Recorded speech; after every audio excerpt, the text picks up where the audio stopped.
Seenaa hundeeffama tokkummaa barattoota kiristaanaa Oromoo Yuunivarsiitii Diillaa akkas jedham.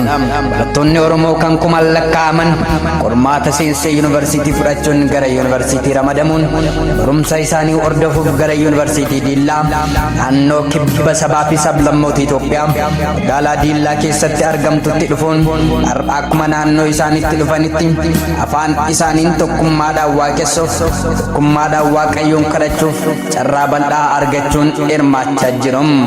Kun akka ta'uuf tokkummaan kun har'a akka ga'uuf gargaarsa waaqayyoo dabalatee barattoonni hundeeffama isaarraa eegaluun gahee gurguddaa baatan aarsaa hedduu kaffalan ni jiru. Maarree egaa seenaa jalqabbii tokkummaa barattoota kiristaanaa Oromoo Yuunivarsiitii Diillaa mee tokko lamaan haa ilaallu. Akkuma beekamu barataan tokko barnoota isaa sadarkaa lammaffaa akka xumureen irraa gara yuunivarsiitii biyya kana keessa jirutti ramadamuun barnoota sadarkaa olaanaa akka itti fufu taasifamam. Yeroo kana barataan kamuu jireenya maatii isaa jireenya hawaasa isaa wajjin jiraachaa ture irraa gara mooraa jireenya hawaasummaa haaraa jiraachuutti seenam.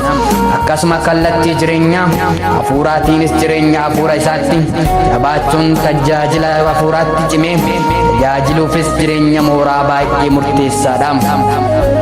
Bara 1998 keessa barattoonni kiristaanaa gara mooraa yuunivarsiitii Diillaatti ramadamanis barattoota amantii isaanitti jajjaboo ta'anii fi hubannoo qaban turanii. Haa ta'u malee akka naannoo itti tajaajilaa fi tajaajilamaa turaniitti haalli afaan ofiin tokkummaan waaqeffachuun tokkummaan kadhachuu fi tokkummaan wal jajjabeessuun carraansaa tasumaa hin uumamne ture.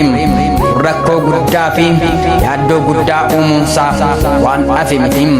Haalonni hedduun danqaa ta'uu fi mijachuu dhabuunsaa barattoota kiristaanaa Oromoo tasuma abdiin kutachiisne. Inumaa iyyuu amantii isaaniitti akka isaan onnatanii jabaatan gochuun booree itti horeem. Hafuura jajjabeessaa qabaachuunis humna addaa namaaf ta'am.